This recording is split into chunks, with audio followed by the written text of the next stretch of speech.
Na Fatologia, página 18, linhas 11 e 12.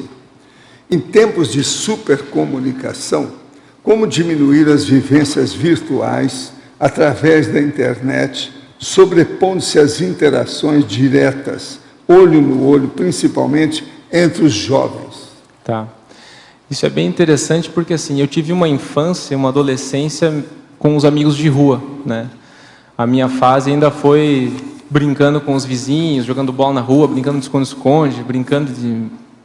né? Tudo isso que a gente brinca no dia a dia, assim, na minha época, né?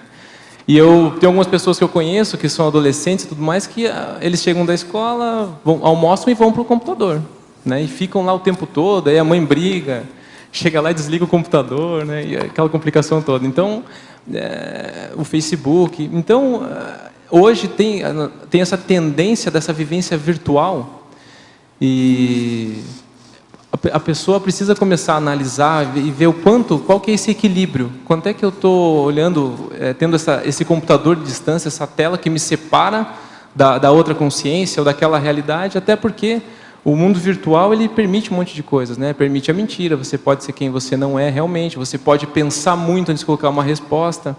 E o dia a dia é diferente, a hora que você está olho no olho, você está numa conversa pessoal, e isso não tem como sobrepor, né? A internet não sobrepõe isso. Ela pode ser muito positiva em termos de, né, se for bem utilizada, mas essa vivência, esse dia a dia, ter essas amizades presentes, a presença física faz diferença, né? É que nem quem nunca veio assistir uma tertúlia ao vivo, né?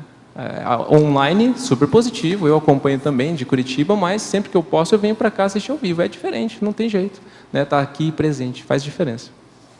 Agora, gente, eu entrego então o professor Eduardo para vocês. Eduardo. Tá certo? Oi. Aqui na Fatologia, na página 18, você pode expandir um pouquinho a terceira e quarta linha de baixo para cima? A estimulação das sinapses cerebrais a partir de passatempos intelectuais, como precaução do mal de Alzheimer.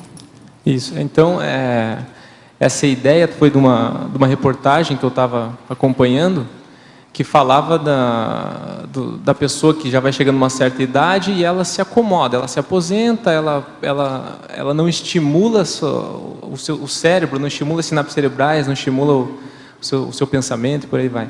Então, a sugestão dessa reportagem era a pessoa começar a jogar passatempo, jogar sudoku, jogar atividades que ela trabalhasse com a mente, o raciocínio, né, que isso estaria estimulando, né, a questão da ideia, da memória e por aí vai. Isso auxiliaria nessa prevenção, né, essa ideia do mal de Alzheimer. Eu coloquei na Fatologia. Sim, essa é mais uma coisa. Ainda na Fatologia, na página 19, na primeira linha. As autossuperações impulsionadas em momentos de divertimento. Excelente. Isso aqui, na verdade, a ideia do lazer, né, aquela coisa meio, não, lazer não tem muita importância, né? E, na verdade, muitas atividades de lazer têm muito a ver com autossuperação, né? Então, um exemplo que eu vou dar, que eu acho muito positivo, foi numa aula de CIP, numa aula do nosso curso de Projeciologia, e nós tínhamos uma professora que ela tinha uma dificuldade, algumas vezes ela falava muito baixo, a voz tremia, ela tinha uma dificuldade para falar.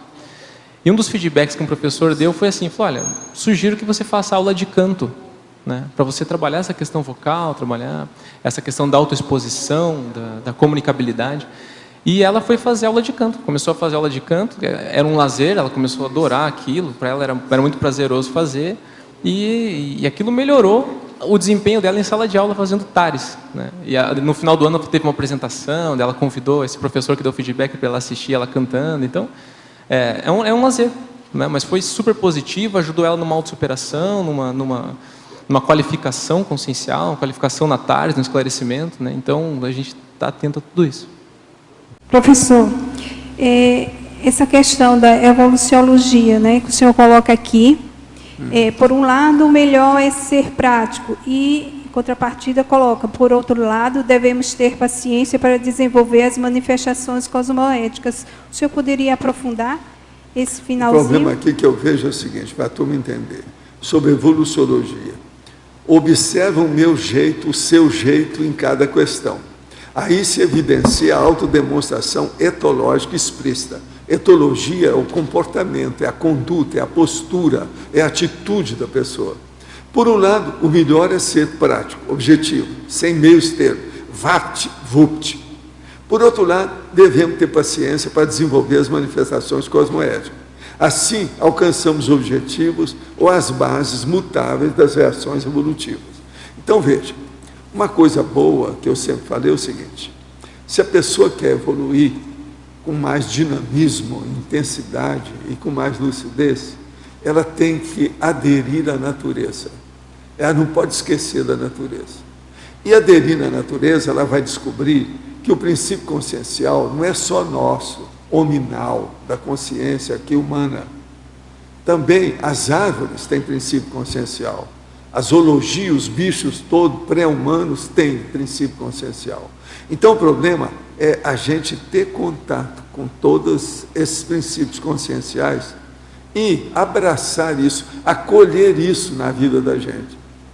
Então, nesse ponto, por exemplo, ter um pet, um animal doméstico, às vezes, é mais importante do que a pessoa arranjar, por exemplo, um filho. Depende da circunstância o que a pessoa vai fazer.